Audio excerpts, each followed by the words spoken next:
आदाब नाजरीन, आप देख रहे हैं अपना पसंदीदा और महबूब प्रोग्राम आदाब डॉक्टर।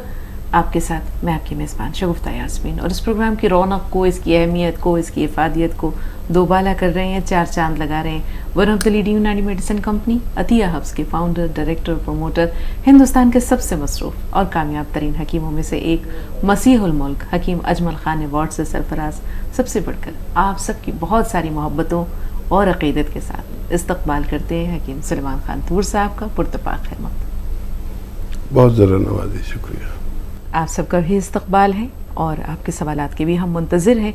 इस दौरान आइए बातचीत के सिलसिले का आगाज़ करते हैं।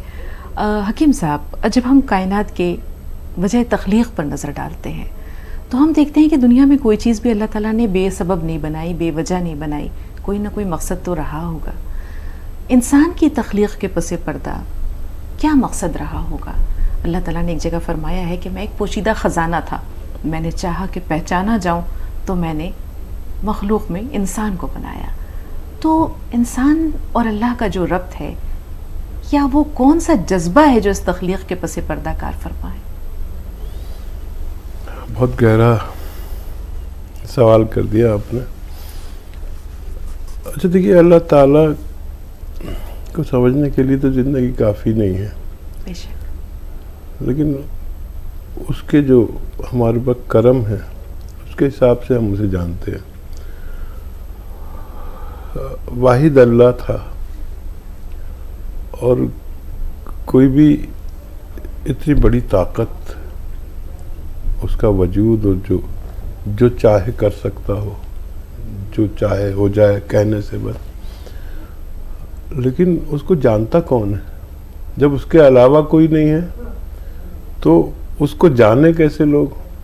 तो उसने कितनी किस्म की फरिश्ते बनाए और शैतान भी पैदा हो गया, फरिश्तों में से ही शैतान।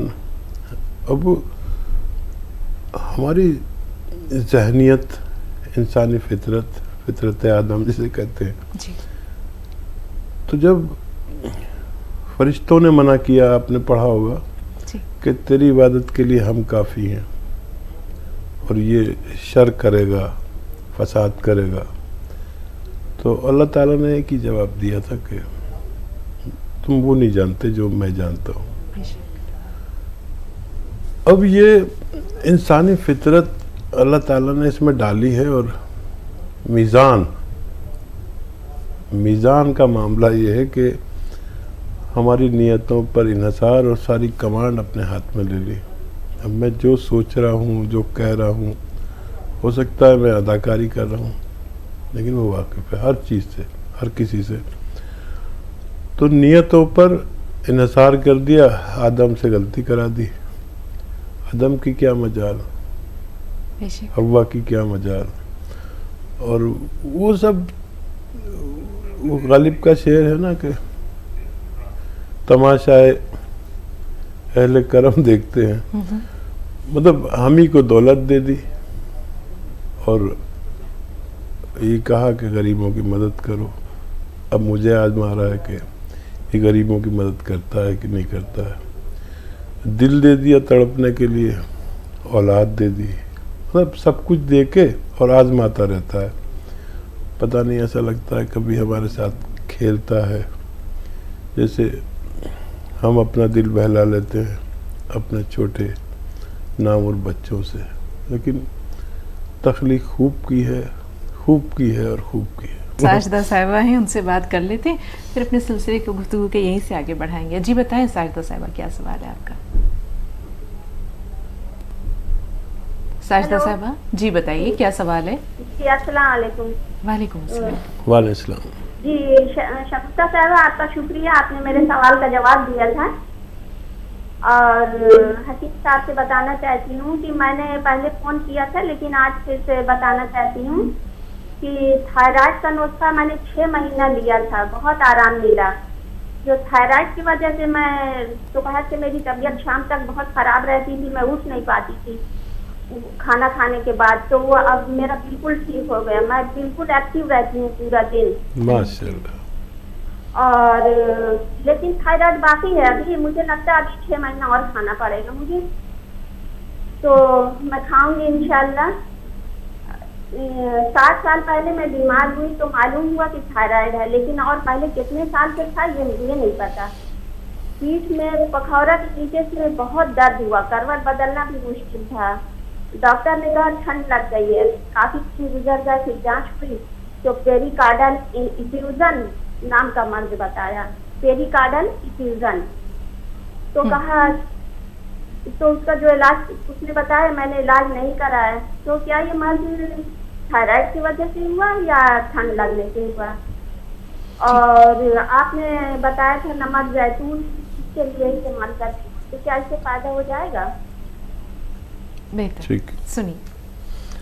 अच्छा देखिए, कभी भी वैसे मर्ज का नाम तो बताना बेहतर है अगर डॉक्टर ने बताया। कभी भी अपनी तरफ से कोई नाम ना बताएं, डॉक्टर ने नाम बताया। और हकीमों को यह है कि कैफियत बता दें कि क्या होता है। हो सकता है वो रोग, वो मर्ज आपको ना हो जो डॉक्टर ने बताया है या आपको लगता है। हम लोग कैफियत पे चलते हैं।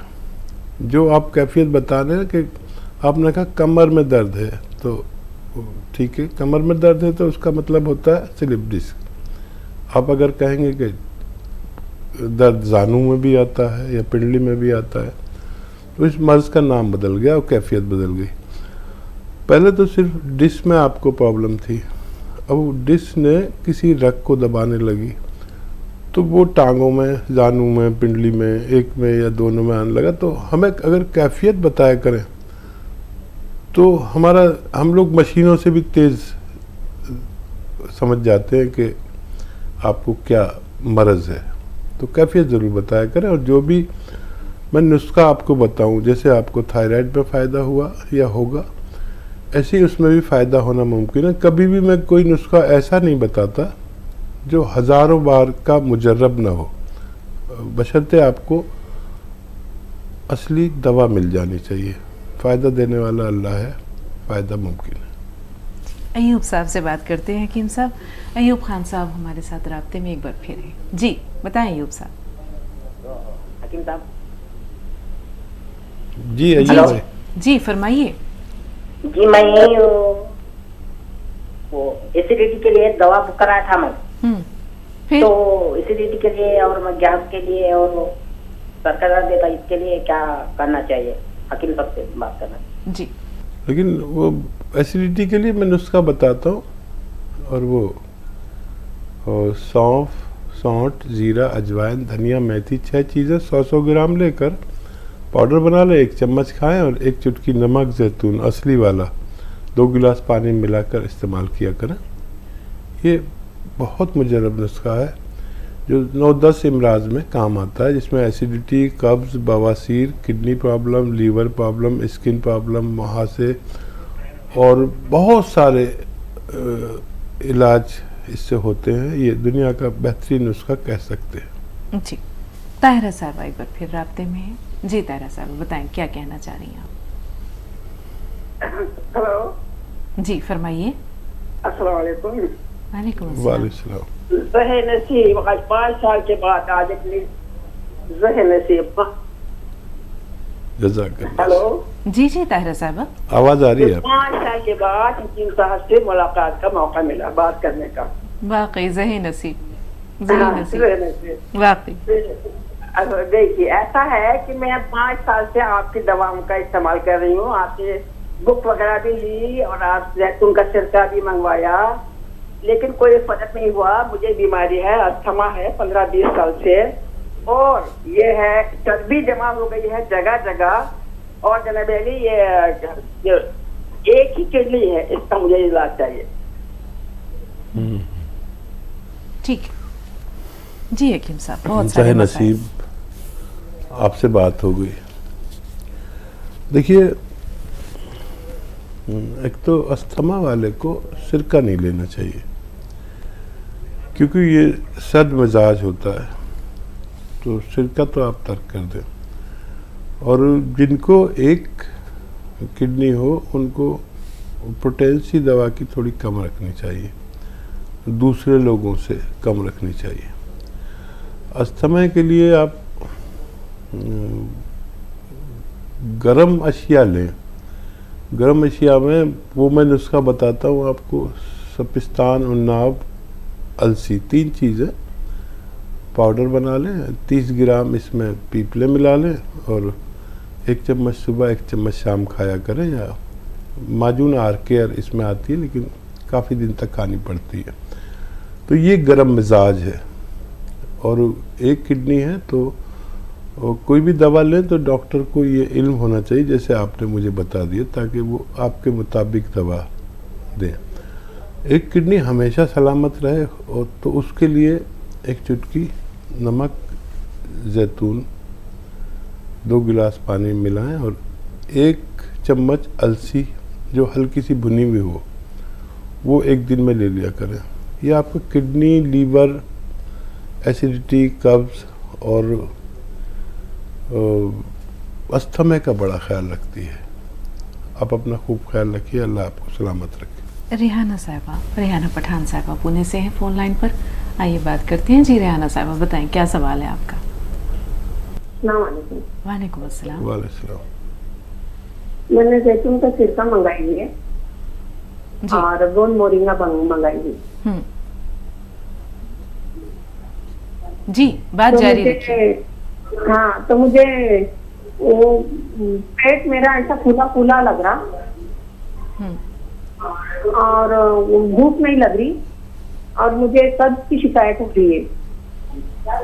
जी। अच्छा, बाथरूम मुझे 2 दिन बाद, 1 दिन बाद ऐसी हो रही।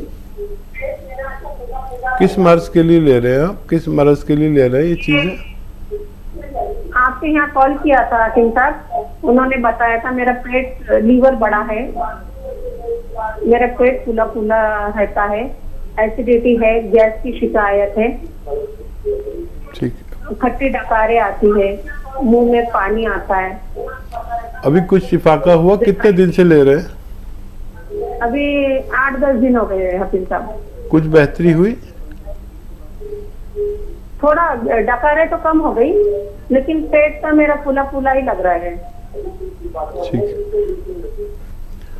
अच्छा देखिए, थोड़ा सा सब्र करें। अभी 8 ही दिन हुए हैं, टकारें कम हुई हैं तो हाजमा दुरुस्त होना चाहिए, वरम जाना चाहिए आपके पेट का, और लीवर अच्छा होना चाहिए। लीवर जब तक मुतासिर रहेगा आपको परेशानी रहेगी। तो ये जो फ़ायदा हो रहा है ये लीवर में ही फ़ायदा हो रहा है। फिर औराम जाएंगे, लीवर का वरम जाएगा। और 1 चम्मच धनिया के साथ लिया करिए इसे, और गोंद मोरिंगा सिर्फ 2 चुटकी ही लिया करें रोज़ाना 1 बार। इंशाल्लाह 1 से ज़्यादा महीना इस्तेमाल करें तो फ़ायदा मुमकिन है। नाज़रीन, प्रोग्राम का सिलसिला जारी रहेगा। आपके कॉल्स का भी इस्तकबाल और खैर मकदम है, लेकिन यहाँ वक्त हो रहा है एक छोटे से वक्फे का। मिलते हैं इस ब्रेक के बाद। ब्रेक के बाद एक बार फिर आप सबका खैर मकदम है। आइए प्रोग्राम के सिलसिले को ले चलते हैं अगले पड़ाव की जानिब। हकीम साहब, ताहिरा साहबा ने जो सवालात, अपने मसाइल जो बयान किए, उनमें एक शायद उन्होंने ये बात ये भी कही थी कि चर्बी की तहें या चर्बी की गांठें हैं जब, या फैट डिपोजिशन हो गया है जिस्म में, तो उसको कैसे, उस मसले का क्या हाल है? देखिए, एक तो वो आता है ज़ीरे का सिरका, वो फ़ायदा तो बहुत करता है, लेकिन ये ना हो कि आप चर्बी और ज़्यादा खाने लगें। मतलब सब दवाओं की एक अपनी औकात है। हम अगर चर्बी कम करने के लिए और चर्बी तहलील करने के लिए अद्वियात ले रहे हैं तो एनिमल फैट से बचें। अच्छा, लोग ये समझते हैं एनिमल फैट सिर्फ गोश्त में है। एनिमल फैट इसमें भी है, घी में भी है, दूध में भी है, मक्खन में भी है।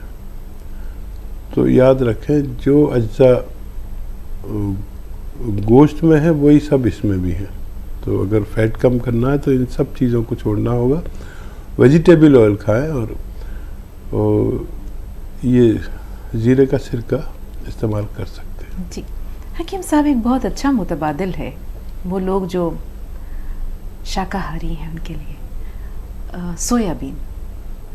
इसमें कहते हैं कि इसमें इतनी ज़्यादा खूबियाँ हैं, प्रोटीन भी हैं, दूसरे जो मिनरल्स भी होते हैं, जाहिर सी बात है और चीज़ें भी मौजूद होती हैं, लेकिन ये इतना बेहतरीन है कि इसमें फ़ैट नहीं होता। क्या ये बात, अगर हम ना खाना चाहें वो चीज़ें, यानी एनिमल फैट से को अवॉइड करना चाहें, तो सोयाबीन का इस्तेमाल कैसा रहता है? चाहे वो उसके चंक्स ले लें, चाहे उसके ग्रैनुअल्स ले लें, या उसको बीजों के शक्ल में इस्तेमाल करें सोयाबीन को ओरिजिनल फॉर्म में? हाँ देखिए, अच्छी चीज़ है और वेजिटेबल में है, लेकिन ये ज़रूरी नहीं है कि अगर कोई चीज़ ऑयली है तो वो आपका फैट बढ़ाएगी। जैसे आप बादाम का तेल इस्तेमाल करें तो आपका फैट कम होता है। अच्छा, अगर आप अखरोट इस्तेमाल करें, सब ऑयली चीज़ें हैं, बिल्कुल, तो उससे भी आपका फैट कम होता है। तो ये डिपेंड करता है कि उसमें अज्जा क्या है और वो किस तरह फ़ायदा करते हैं। फिर ये सब चीज़ें तो सबके लिए हैं, लेकिन हमारा जिस्म उस तरह से काम करता है कि नहीं करता है। यानी जो भी चीज़, दूध आपने पिया और मैंने पिया, अब आपको फ़ायदा करता है, मुझे फ़ायदा नहीं करता। तो हमारी मशीनरी अच्छी है कि नहीं, हमारा हाजमा अच्छा है कि नहीं। आप कोई दूध पीता है तो दुबला होता है, क्योंकि उसको दुबला होने वाला थायराइड है। एक आदमी दूध पीता है तो उसकी सेहत अच्छी रहती है। तो पहले मशीनरी अच्छी करें, और यूनानी मशीनरी और हाजमा अच्छा करने पर अच्छा काम करते हैं। बिल्कुल। हकीम साहब, चर्बी का जहाँ तक सवाल है, इसमें हमारी अपनी सुस्ती काहली या हमारे हरकत व सकनात का, हमारे अफ़आल व अमाल का बहुत बड़ा हाथ है। हम ये देखते हैं बहुत से लोग होते हैं जो बहुत खाते हैं, खूब खाते हैं, लेकिन उन पे मोटापा दूर दूर तक उनके आसपास भी नहीं फटकता। कुछ लोग ऐसे होते हैं कि जो बराए नाम खाते हैं लेकिन फिर भी वो हेल्दी दिखते हैं। तो इसमें जिस्म के जो आपने साख्त बताई, उसके साथ साथ खुद हमारा कितना दोष है? हाँ देखिए, मशक्क़त तो होनी चाहिए, सबकी अलग अलग मशक्क़त है। हम लोगों का काम है बैठना, कई घंटे आप भी प्रोग्राम करती हैं, मैं भी करता हूँ। तो ये अगर ये काफ़ी होता तो फिर मैं लोगों से कहता कि आप पैदल ना चलें। तो पैदल चलने से हमारे जिस्म का सिस्टम है, वो उसमें चर्बी जलती है, डायबिटीज़ जलती है। पैदल चलना एक बहुत बड़ा वो है, यानी एक्सरसाइज। अब जैसे मुझ जैसा बुढ़ा आदमी तो ज़्यादा एक्सरसाइज कर नहीं सकता, तो पैदल चलना चाहिए। अक्सर लोग देखते हैं कि वो उल्टे सीधे योगा या वो करते तो उनको कुछ प्रॉब्लम हो जाती है। अक्सर पार्कों में लोग करते हैं, मतलब एक माहिर आदमी आपको करके दिखा रहा है तो आप वो नहीं कर सकते। और ज़्यादा उम्र में कोई भी भारी एक्सरसाइज नहीं करनी चाहिए, और पैदल चलें जितना भी चलें। जिनको भी उम्र 45-50 साल है तो पैदल चलें।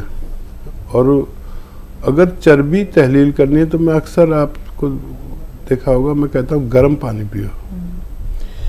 एक गिलास गरम पानी कभी आप पी के देखें, या पिया होगा आपने, कभी पी के देखना। गरम जैसे चाय होती ना, ऐसा पानी। हाँ, अब यकीन करें, ऐसा लगेगा कि आप एक घंटा पैदल चल के आते हैं ना, तो जितने पसीने आपको आते हैं वो एक गिलास पानी पीकर आ जाते हैं। कभी आप देखना, कल करके बताती हूँ हकीम साहब। ये निहार मुँह? हाँ नहीं, कभी भी निहार में ज़रूरी नहीं है, लेकिन आप सोचेंगे कि मैं तो बिल्कुल चली नहीं और पूरा पसीने में भीग गई। ये पसीना आना एक बहुत अच्छा अमल है, जिसमें डायबिटीज़ भी कम होती है, चर्बी भी तहलील होती है, हाजमा दुरुस्त होता है, और इससे सरमाया अनफास मजबूत होता है। क्या बात है हकीम साहब, आपके अल्फाज आबिज़र से लिखे जाने के लायक हैं। कादिर खान साहब से बात कर रहे हैं। जी कादिर साहब, बताएं क्या सवाल है आपका? हैदराबाद से फ़ोन लाइन पर है आप, इस्तकबाल है। मैं काला नमक इस्तेमाल कर रहा हूँ, उससे 10% फायदा हुआ। और मेरी बेटी का सवाल है, वो थोड़ी मोटी सी है, वो दुबले होने के लिए क्या करना चाहिए? ठीक है, ठीक है। आप काला नमक नहीं, नमक जैतून कर रहे होंगे इस्तेमाल। मैं वही बोलने वाली थी हकीम साहब। वो आप गलती से कह गए शायद। तो यही नमक जैतून एक चुटकी, बस एक चुटकी 2 गिलास पानी में मिला दें, और आपके किचन में जो खाने का सोडा होता है वो मिला दें दोनों गिलास पानी में, बस एक एक चुटकी दोनों चीज़ें। बच्ची को 1 बार या 2 बार पिला दिया करें पूरे दिन में। 1 बार से ही शुरू करें और थोड़ी डाइट कंट्रोल कराएं, और 1 घंटा पैदल चलने का भी इल्तमास करता हूँ, और 5 बार गर्म पानी पीने का भी इल्तमास करता हूँ। अब देखें बच्ची जितनी चाहे उतनी दुबली पतली हो सकती है, उतना वज़न कम कर सकती है। ये एक अच्छा नुस्खा है जो बहुत मकबूल है। इंसान के विल पावर का मजबूत होना कितना ज़रूरी है हकीम साहब? देखिए, क़ुव्वत इरादा, विल पावर, ये आदमी की शख्सियत की अक्कासी करता है, और बस ठान ले तो फिर ठान ले। और जिन लोगों में कुछ उसूल नहीं होते, ये उसूलों की बात है, तो उसूल तय कर ले, और बहुत मामूली उसूल कभी बहुत फ़ायदा करते हैं। जैसे मेरा एक उसूल है कि मैं किसी भी हाल में सुबह को 5 बजे उठ जाता हूँ, और कभी अगर बीमार ना हूँ तो बीमारी भी बहुत कम रहती है मुझे। उससे इस कदर फ़ायदे होते हैं कि सुबह ही सुबह सब काम निमट जाते हैं, लगता है कि हम जी रहे हैं। वरना मैं देखता हूँ कि लोग 10-12 बजे तो उठते हैं, यानी 10-12 बजे उठेंगे तो दिन का क्या पता चलेगा, और फिर वो सोते लेट है। तो जल्दी उठना कोई मुश्किल नहीं है, जल्दी सोना मुश्किल है। तो उसूल बना लें जो आराम आपको अल्लाह के इस निज़ाम में मिलेगा कि इशा पढ़ के सो जाना, फजर से पहले उठ जाना। इसमें पूरी ज़िंदगी आपकी इस कदर महफूज, इतनी सेहतमंद, उस अल्लाह के निज़ाम में जीना सीखें। मैं देखता हूँ हमारी कौम देर तक जागती है, और जब ज़्यादा जागने वालों को जब अल्लाह पुकारता है उस वक्त उसको बहुत गहरी नींद आती है। तो उसूल बनाए, बहुत कामयाब रहेंगे। कामयाब लोगों के उसूल होते हैं हकीम साहब, आपने सही फरमाया। चंद उसूल हों लेकिन उन पर मजबूती से इंसान अमल पैरा हो। कभी इंशाल्लाह आपके उसूल भी जानेंगे। हम महमूद साहब से मुखातिब है, ये भी हैदराबाद से फ़ोन लाइन पर है। आइए बात करते हैं। जी महमूद साहब बताएं, क्या सवाल है आपका? अस्सलाम वालेकुम। वालेकुम अस्सलाम रहमतुल्लाहि व बरकातहू। जी भाई। वालेकुम सलाम। मेरा हकीम साहब से सवाल है। हकीम साहब, आजकल तकरीबन लोगों को जनाना या मर्दाना में दोनों में एक तो स्टोन आ जा रहा है, तो स्टोन कुछ कम एमएम के हो रहे हैं, कुछ ज्यादा के हो रहे हैं, तो इसका हल क्या है सर? या ब्लैडर निकाल देना या कुछ उसको एग्जिट करना, तो कोई तरीका है क्या उसका? बस यही सवाल है सर। जज़ाकल्लाह। बहुत अच्छा सवाल है। अच्छा देखिए, सबसे ज़्यादा वजह इसकी मिलावटी खाने, बाज़ार के खाने और बाज़ार के पिसे हुए मसाले, और 2 ही जगह पत्थर होता है, एक गैल ब्लैडर में, एक इसमें किडनीज में। किडनी के कितने भी बड़े पत्थर तोड़कर पाउडर बनाकर रेज़ा करके निकाले जा सकते हैं, लेकिन गैल ब्लैडर का क्योंकि सुराख बहुत बड़ा नहीं होता, और ऐसे लोग जिनकी भी पथरी है 2-3 mm का पत्थर हो तो निकाला जा सकता है, वरना फिर उसका रिमूव कराना बेहतर है। तो इन दोनों के नुस्खे ज़्यादा अलग अलग हैं। एक तो देखिए, घर में खाना बने तो घर का खाना जब भी कहलाएगा जब आपके घर में खुद मसाला कोई पाउडर बना ले मसालों का। पिसे पिसाए मसालों से में वो नहीं होता कि वो पथरी को बनने ना दे। और ये जो मामूली सी चीज़ें आप इस्तेमाल करते हैं, जो लौंग है, इलायची है और लहसुन है और दूसरी चीज़ें हैं, ये चर्बी को काटती है। जब हमारे पित्ते में इतनी चर्बी रक्स करती है कि वो संभाल नहीं पाता, और हमारे पित्ते में एक एसिड होता है जो चर्बी आती है उसे जला के निकाल देता है, लेकिन कभी हम इतनी चर्बी खाते हैं कि हमारा पित्ता ही चर्बी से भर जाता है और वो लिक्विड ख़त्म हो जाता है, तो हमारे पित्ता में चर्बी रुक जाती, जो पथरी बन जाती है, उसको निकालना अगर बड़ी पथरी हो तो नामुमकिन है। उसके लिए अब ये सब हो रहा है। तो चर्बी का, एनिमल फैट का कम से कम प्रयोग करें, इस्तेमाल करें, और गैल ब्लैडर की पथरी निकाली जा सकती, कितनी भी बड़ी हो। इलाज अलग अलग हैं। एक इलाज ये है कि अगर गैल ब्लैडर में अगर छोटी सी पथरी है, चाहे कितनी भी हो छोटी छोटी, तो वो निकल सकती है। तो उसके लिए जैतून का सिरका 3 चम्मच और 3 चम्मच जैतून का तेल 1 गिलास पानी में मिलाकर इसे पी लिया जाए। 3 से 5 दिन तक ये इस्तेमाल किया जाए तो छोटी पथरियाँ निकल सकती हैं हमारे गैल ब्लैडर से। और पानी फिर 1 गिलास और पी लें बाद में। ये 3 से 5 दिन आप इस्तेमाल कर सकते हैं। और किडनीज में कितनी भी बड़ी पथरियाँ हो, उनको निकालना आसान है, उसका नुस्खा अलग है। नाज़रीन, प्रोग्राम का सिलसिला जारी रहेगा। आपके कॉल्स का भी इस्तकबाल और खैर मकदम है, लेकिन यहाँ वक्त हो रहा है एक छोटे से वक्फे का। मिलते हैं इस ब्रेक के बाद।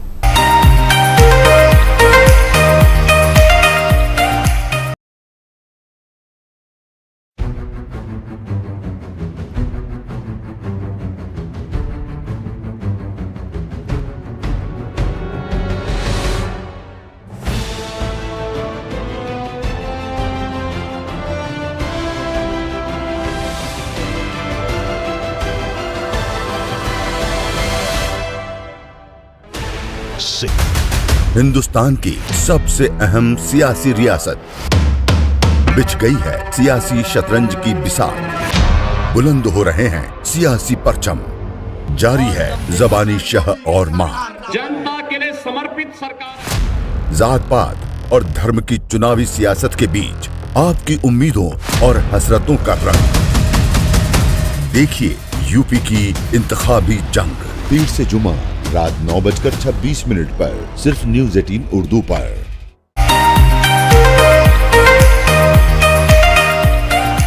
ब्रेक के बाद एक बार फिर आप सबका खैर मकदम है। आइए प्रोग्राम के सिलसिले को ले चलते हैं अगले पड़ाव की जानिब। सुधा जी एक बार फिर हमारे राब्ते में हैं। जी फरमाइए सुधा जी, क्या कहना चाह रही हैं?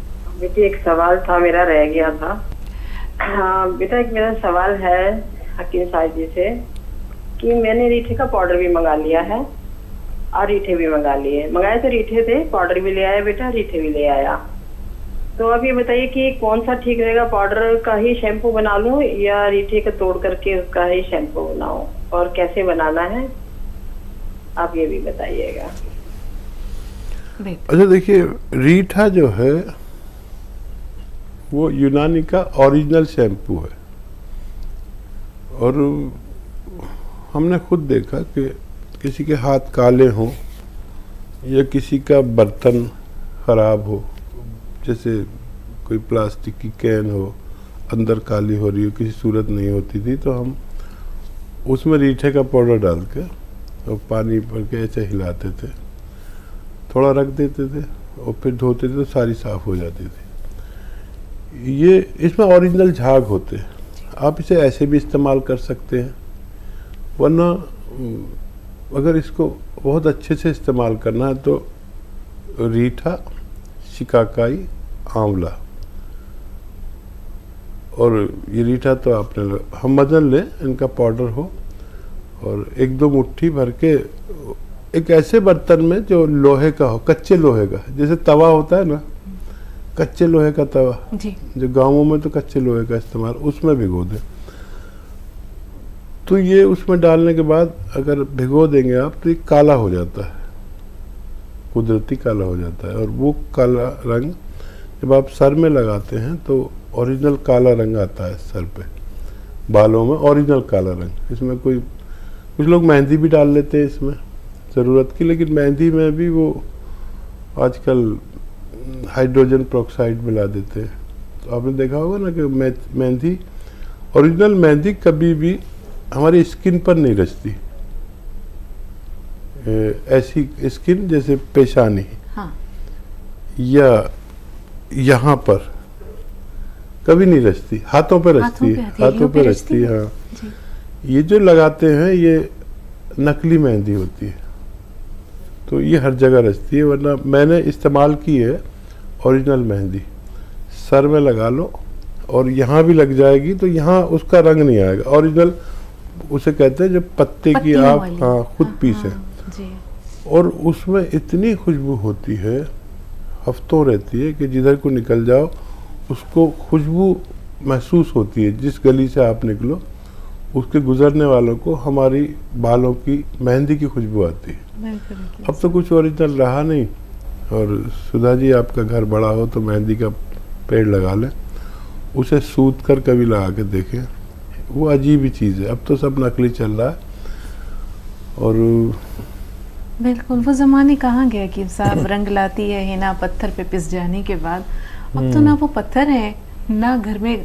पहले हर घर में आप ये देखें, कस्बों की बात कर रहे हैं, छोटे गांव की बात कर रहे हैं, आंगन में कुछ चीज़ों के पेड़ हुआ करते थे, छोटे छोटे पौधे हुआ करते थे, उनमें मेहंदी की जो है एक बाड़ ज़रूर होती थी, यह पौधा होता था।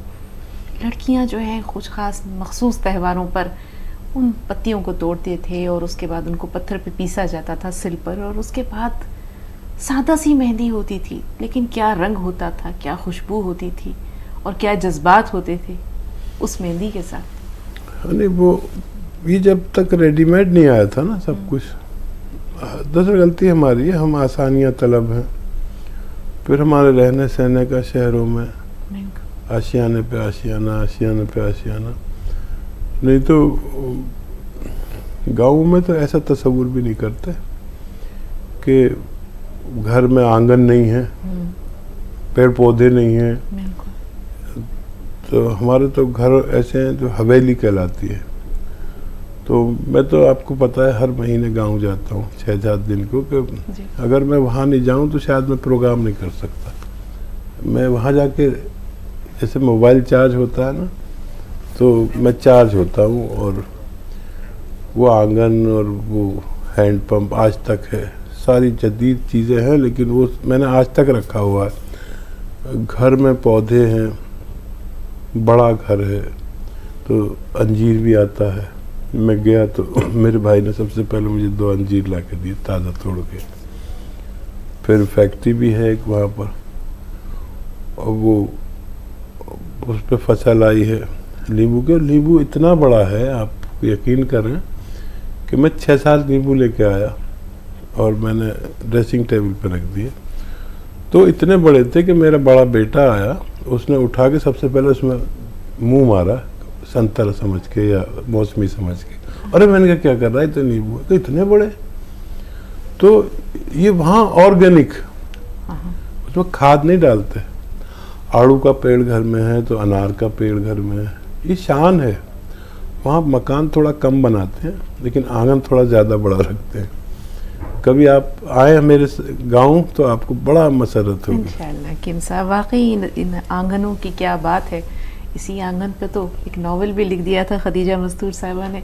एक कॉलर है और हमारे साथ महमूद साहब फोन लाइन पर एक बार फिर राब्ते में। जी महमूद भाई, कुछ रह गया है, मजीद कुछ कहना चाह रहे हैं? महमूद साहब, हमें सुन पा रहे हैं आप? जी हाँ, जी हाँ। जी फरमाइए। सर, अभी मैं कुछ देर पहले आपसे सवाल किया था लेटर के ताल्लुक से, उसका तो जवाब मिल गया, शुक्रिया। हाँ। और एक सवाल है सर, हमारे एरिया है सर, वो थायराइड की शिकायत है, थायराइड की गोली चल रही है, लेकिन बाल आने की शिकायत बहुत है सर, सर के बाल बहुत झड़ते हैं। हाँ। इसका कोई इलाज? थायराइड की है बाल। ठीक, बहुत बहुत अच्छा इलाज है जी। और थायराइड को कंट्रोल किए बगैर इलाज मुमकिन नहीं है। आप अपनी थायराइड की गोली छोड़ना नहीं, लेकिन एक बड़ा अच्छा नुस्खा है। और मैंने तो जिसको भी बताया उसका फीडबैक यही आया कि अल्लाह ने फ़ायदा दे दिया। आप भी कोशिश कर लें। धनिया 300 ग्राम, धनिया का दाना 300 ग्राम, मेथी का दाना 100 ग्राम और आंवला सूखा हुआ 100 ग्राम, इनको पाउडर बना लें।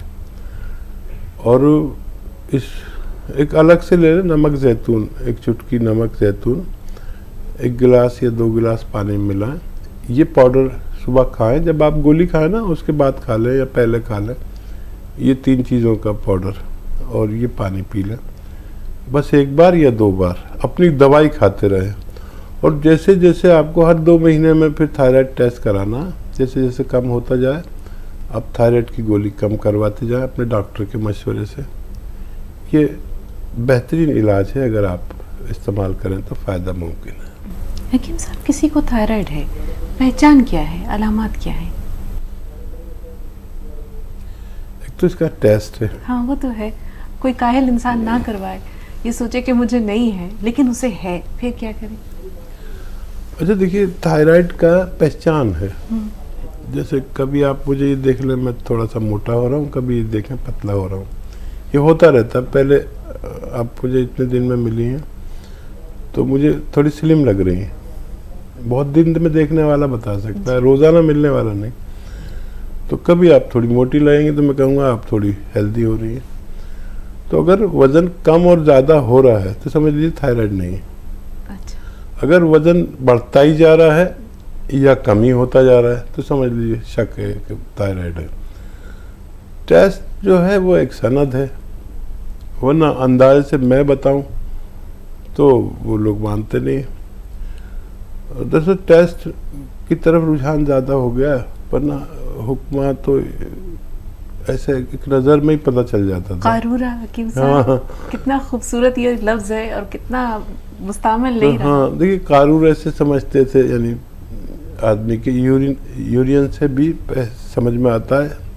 चेहरा बहुत बड़ी किताब है, उस पर सारे मर्ज लिखे रहते।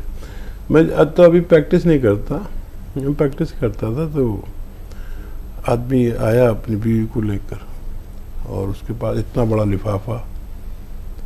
अब इतना बड़ा लिफाफा आ रहा है तो जाहिर है उसमें MRI होगा, और फिर बीवी थोड़ी लंगड़ा भी रही तो समझ में आ गया कमर में। अब वो 10,000 हज़ार की रिपोर्टें करा रखी है और ये सब ये देख लो। मैंने कहा भाई मैं इसे नहीं देखता। फिर मैंने उनकी भी कहा कि देखो इनके कमर में नसें दबी हुई हैं, टांगों में दर्द आता है। और अब वो कह रहा कि अरे अभी तो आपने रिपोर्ट नहीं देखी, ये कैसे? तो काफ़ी कुछ चेहरे में होता है, स्ट्रक्चर में होता है, कुछ तजर्बे में होता है। अब वो इतना हैरत में हो, फिर उसकी बीवी ठीक हो गई जो 10-12 साल से परेशान थी। और उसने इतना हंगामा कर दिया कि यार मैंने 50 हज़ार का टेस्ट करा के ले गया। पहले तो उसको बहुत बुरा लगा पहले दिन तो, लेकिन जब दोबारा आया तो बड़ा खुश था कि आपने उसको रिपोर्ट को हाथ भी नहीं लगाया और मेरी बीवी भी ठीक हो गई और मेरे तो 50 हज़ार रुपये उसमें ही चले गए। तो हमारे पैसे ज़्यादा इलाज में नहीं, टेस्ट में जाते। और मैंने अल्हम्दुलिल्लाह अपनी पूरी ज़िंदगी में किसी का कोई टेस्ट नहीं कराया। अल्लाह ने तजर्बा दिया। मैं कहता हूँ भाई तू चाहे तो करा ले। मतलब ये मैंने कभी, अगर मैं जब प्रैक्टिस में था तो 500 लोग आते थे मेरे पास एक दिन में, और भी थक जाता था, कुछ वापस भी चले जाते थे। और वो भी सुबह के 12 बजे तक, दोपहर के हम लोग मरीज़ को वो ले लेते, तकर्रुर कर लेते, उसके बाद आया तो नहीं लेते, तब 500 हो जाते थे। तो मैं चाहता तो करोड़ों रुपए वो, अगर हम टेस्ट लिख के देते हैं तो दलाली मिलती है, जब कमीशन कह लो, कुछ भी कह लो। अल्लाह का एहसान, मैंने आज तक कोई कमीशन, कोई दलाली नहीं खाई। नहीं तो करोड़ों रुपए महीना मेरे को उसका आ सकता था, लेकिन मेरे दिल ने गवारा नहीं किया। नाज़रीन, प्रोग्राम का सिलसिला जारी रहेगा, आपके कॉल्स का भी इस्तकबाल और खैर मकदम है, लेकिन यहाँ वक्त हो रहा है एक छोटे से वक्फे का। मिलते हैं इस ब्रेक के बाद। सिलसिले को ले चलते हैं अगले पड़ाव की जानिब। रेशमा है हमारे साथ हैदराबाद से। आज हमारे मैक्सिमम कॉलर्स जो हैं वो हैदराबाद से हैं। रेशमा साहिबा जी फरमाइए, क्या सवाल है आपका? बहुत खुजाना आ रहा है और बालान भी झड़ रहे हैं। खुजली आ रही है जी। हाँ रेशमा साहब, अपनी उम्र बता दीजिए। वालेकुम अस्सलाम। मेरी उम्र 30 साल है। खुजली है, बाल भी झड़ रहे हैं। अच्छा बेटा देखो, अलसी खरीदो। अलसी को इंग्लिश में फ्लैक्सीड कहते हैं। और इसको हल्का सा भून लो, 200-300 ग्राम ले लो और इसको हल्का सा भून कर पाउडर बना लो। अब एक चुटकी नमक जैतून, एक चुटकी खाने का सोडा, 1 गिलास या 2 गिलास पानी में डालो और 1 चम्मच अलसी खा लो। बस रोज़ाना ये एक खुराक ले लिया करिए, आपकी ये सारी परेशानियां अच्छी होना मुमकिन है। जी, कर्नाटक से यास्मीन साहबा, बताएं यास्मीन क्या सवाल है आपका? अस्सलाम वालेकुम। वालेकुम अस्सलाम। हाँ हकीम साहब, बहुत दिन से ट्राई कर रही हूँ, फोन ही नहीं लगता आपका। जब भी कॉल करे बिजी बताता है या फिर डिस्कनेक्ट हो जाता है। आज 3 साल बाद फोन लगा है, बहुत खुशी हो रही है। हकीम साहब का बहुत बहुत शुक्रिया। मेरे भैया को है ना यूरिक एसिड है हकीम साहब, कुछ नुस्खा बताएं। कितनी उम्र है उनकी? 55 साल है हकीम साहब। ठीक है। और मेरा लड़का 11 साल का है, उसकी हाइट नहीं बढ़ रही ना हकीम साहब, कुछ नुस्खा बताइए। ज़रूर ज़रूर। पहले भाई का सवाल, और देखिए किसी को भी अगर यूरिक एसिड बढ़ता है तो एक बहुत अच्छा, दुनिया का अच्छा नुस्खा है ये। अलसी ले लें, अलसी को इंग्लिश में फ्लैक्सीड कहते हैं। ये खटमल नुमा तिलहन में से है, जैसे तिल होते हैं ना उससे थोड़ी बड़ी होती है। ये खटमल के हमरंग, इसे फ्लैक्सीड इंग्लिश में कहते हैं, पता नहीं आपके यहाँ क्या कहते हैं, हम लोग यहाँ पर अलसी कहते हैं। अलसी आप सर्च कर लें और इसको 200-300 ग्राम खरीद लें। अलसी को हल्का सा भूनें, पाउडर बना लें, ज़्यादा नहीं भूनना है। 1 चम्मच अलसी खाएं और 1 चुटकी नमक जैतून या तो अलसी में मिला के खा लें या 1 गिलास पानी में मिला के ये पी लिया करें, बस काफ़ी है। इंशाअल्लाह उनकी यूरिक एसिड कंट्रोल हो सकती है। इसके अलावा उनको एसिडिटी, कब्ज़, बवासीर, लीवर प्रॉब्लम, किडनी प्रॉब्लम, खुजली और बहुत सारे रोग, मुहासे किसी को हो तो ये खाएं तो इन सब अमराज में ये अच्छा काम करता है। इसमें हर मतलब तकरीबन 10 अमराज में ये फ़ायदा करता है। दुनिया का बेहतरीन नुस्खा है। और जो हाइट नहीं बढ़ रही है बच्चे की, तो सही उम्र में आपने फ़ोन किया है, कम उम्र में ही फ़ोन करना चाहिए। गोंद मोरिंगा सफ़ेद वाला, याद रखें, लाल या पीला ना लें, गोंद मोरिंगा सफ़ेद लें। 1 ग्राम रोज़ाना दूध में मिलाकर पानी के साथ या नारियल पानी के साथ बच्चे को 24 घंटे में एक खुराक दें, इंशाल्लाह फ़ायदा मुमकिन है। जी, शमशाद साहबा राजस्थान से हैं हमारे साथ। जी बताइए क्या सवाल है आपका शमशाद साहबा?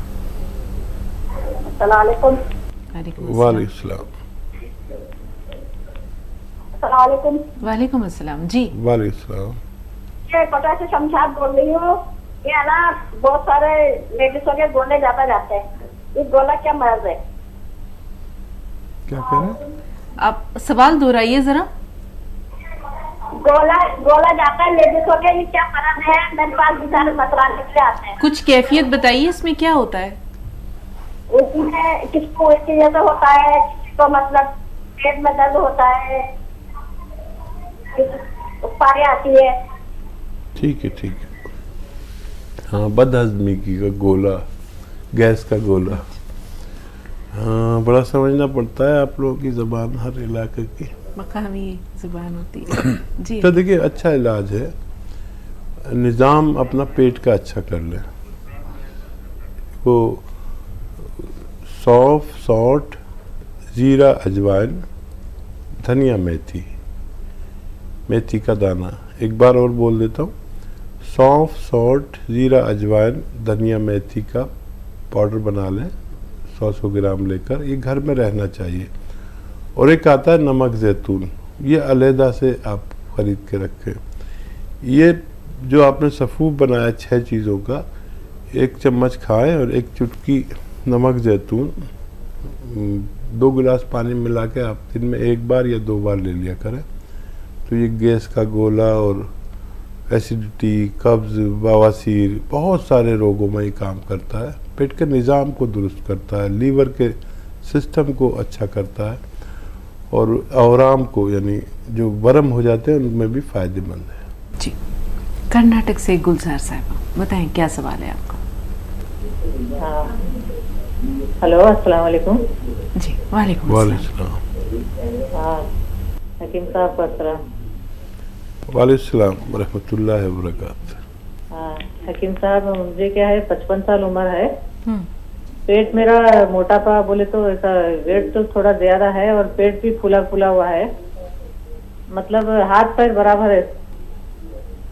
हाँ, पेट का क्या है वो, ठीक, पेट बहुत बड़ा दिखता है मेरा। ठीक, और वो पेट का कम करना है, वजन पेट का, और ये घुटनों में दर्द है। ठीक, 55 इयर्स उम्र है मेरी। ठीक है, वजन भी बता दें मेरी कितना? और एक बच्ची का बाल बहुत झड़ रहे हैं जी। उसकी 24 साल उम्र है और उसको माहवारी जब आती है नहीं 3 रोज बहुत पेट दुखता है। इसका जरा इलाज बताइए। ठीक। तो देखिए, वज़न कम करने के लिए डाइट कंट्रोल ज़रूरी है। मेरा भी कभी वज़न बढ़ता है तो मैं डाइट कंट्रोल से ही पूरा वज़न अपनी ज़रूरत के मुताबिक ले आता हूँ। और वो डाइट में लेता हूँ, सुबह 1 कटोरी दाल खा ली, दोपहर को 1 फल खा लिया, शाम को खाना खाता हूँ, वो अपनी खुराक से निस्फ यानी आधा। इससे भी वज़न कंट्रोल होता है और ख़ास तौर पर पेट कंट्रोल होता है, वेट कंट्रोल होता है। और 1 घंटा पैदल चलना ज़रूरी है। बार बार गर्म पानी, खूब गर्म पानी पीना ज़रूरी है, इससे खूब वज़न कम होता है। मैं अपना करता हूँ। और कुछ लोग ऐसे ज़रूर होंगे जिनको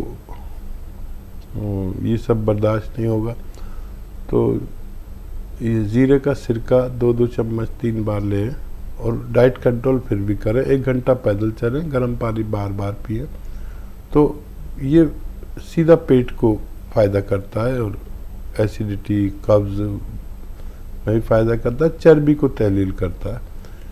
ये आप ले सकते हैं ज़ीरे का सिरका, या फिर जिनको ये नहीं चलता, किसी किसी को सिरके नहीं चलते, तो उन्हें चाहिए कि 1 चुटकी नमक ज़ैतून और 1 चुटकी खाने का सोडा 2 गिलास पानी मिला के दिन में 1 बार या 2 बार लिया करें। इंशाअल्लाह फ़ायदा मुमकिन है। जी, बच्ची से मुताल्लिक़ जो सवाल है उसके लिए थोड़ा सा इंतज़ार रखिए साहब। शाहिद साहब बिहार से हैं, इनका सवाल ले लेते हैं। जी शाहिद भाई, बताएं क्या सवाल है आपका? जी, मेरे पापा नशा बहुत ज़्यादा करते हैं, शराब पीते हैं। ठीक है, नशे की आदत है हकीम साहब, कैसे दूर? और देखिए, हौसला करें, हवाला दें जिससे मोहब्बत करते हैं उसका, नहीं तो वो किसी से मोहब्बत ही नहीं करते। अल्लाह का हवाला दें, अपना हवाला दें, उनके औलाद का, जिससे वो मोहब्बत करते हो। और देखिए, जब तक गैरत है, जब तक उनकी शराब छूटने की उम्मीद है। अगर बेगैरत हो गए तो फिर कोई नहीं छुड़ा सकता। बस फिर एक ही नुस्खा है, 1 चुटकी फिटकरी उनकी बोतल में मिला दें खामोशी से। जब भी पिएंगे उन्हें उल्टियाँ हुआ करेंगे, हो सकता है इससे तंग आकर वो शराब छोड़ दें। बिल्कुल हकीम साहब, अल्लाह ताला उन्हें हिदायत दे। वो अहम सवाल बच्ची का जो 24 साल उम्र है और महामारी के दौरान 3 दिन बहुत तकलीफ़ में गुजरते हैं, उसके लिए कोई नुस्खा बता दीजिए। कलौंजी का सिरका 2 चम्मच 1 गिलास पानी में डालें, 1 चुटकी खाने का सोडा मिलाएं और ये पिला दिया करें रोज़ाना 1 बार रात को सोते वक्त। बच्ची की तकलीफ़ कम हो सकती है, ज़रूरत के मुताबिक आ सकती है, ख़त्म नहीं हो सकती। इस्तेमाल करें, फ़ायदा उठाएं। जी, रेहाना साहबा फरमाएं क्या सवाल है आपका? जी रेहाना साहबा फरमाइए, क्या कहना चाह रही हैं? टीवी की आवाज़ म्यूट कीजिए, सवाल बताइए अपना। हेलो। जी। अस्सलाम वालेकुम। वालेकुम अस्सलाम।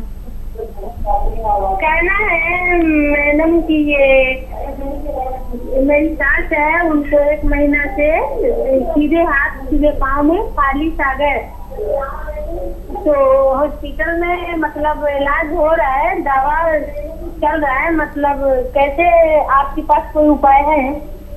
और ठीक है जी, हाँ, डॉक्टर का इलाज करते रहें और एक्सरसाइज भी करें। ये हाथ चलाया करें, जो हाथ नहीं चलता, जो पैर नहीं चलता, वो पैर भी चलाया करें, यानी फिजियोथेरेपी ज़रूर करें।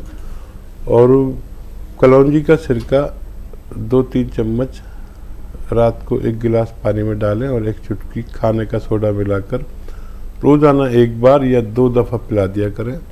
इंशाअल्लाह फ़ायदा मुमकिन है। जी हकीम साहब, फिजियोथेरेपी का क्या रोल है इस तरह की बीमारियों में, फालिज हो या कोई और लकवा हो? और देखिए, पूरा जाल है नसों का और पट्टों का हमारे जिस्म में, और ये उसूल है कि अगर हमारा जिस्म किसी जगह पर ऐसे 72 घंटे पड़ा रहे, जिस्म का जो भी हिस्सा ज़मीन से टकराया हुआ है, पलंग से टकराया, ऐसे लेटे हैं हम, तो वो जगह नासूर बन जाती है, वहाँ ज़ख्म हो जाते हैं। फिर नासूर उसको कहते हैं जो ज़ख्म कभी ठीक नहीं होते। तो समझ लीजिए फिजियोथेरेपी का कितना बड़ा रोल होगा कि 72 घंटे में आदमी गलने लगता है, चाहे वो ज़िंदा हो। ज़िंदा आदमी 72 घंटे में गलने लगेगा अगर वो एक ही साल लेटा रहे। ये उसूल है। तो यहाँ तो फालिज हो गया, घर वालों को पता नहीं है कि करवट दिलानी ज़रूरी है, अलट पलट करना ज़रूरी है। अक्सर लोगों को नासूर हो जाता है, पता नहीं होता। तो इतनी ज़रूरी है कि 72 घंटे, अब ये तो पता नहीं कब तक के लिए हो गया। अब इसको चलाते रहो तो खून चलेगा, इसमें खून चलता रहेगा तो जख्म नहीं होता। तो जो थम गए तो फिर खून की गर्दिश थमी, जिंदगी थम जाती है। जिंदगी जो है गर्दिश का ही नाम है, खून की गर्दिश का। तो फिजियोथेरेपी का आधा रोल तो है। बहुत शुक्रिया हकीम साहब, बहुत बहुत शुक्रिया। अपना कीमती वक्त नाजरीन की खातिर आप निकालते हैं। हर रोज़ न जाने कितने लोगों से और किस किस रूप में दुआएं लेते हैं। ज़ख़ीरा आखिरत भी है, तोशा आखिरत भी है, और दुनिया में आपके लिए मोहब्बतों का एक लाजवाल ख़जाना भी है। बहुत शुक्रिया, बहुत शुक्रिया। सलामत रहिए। जज़ाकल्लाह। आपका भी बहुत शुक्रिया। जज़ाकल्लाह। तो नाज़रीन, आज के लिए इतना ही, फिर मिलेंगे इंशाअल्लाह। तब तक के लिए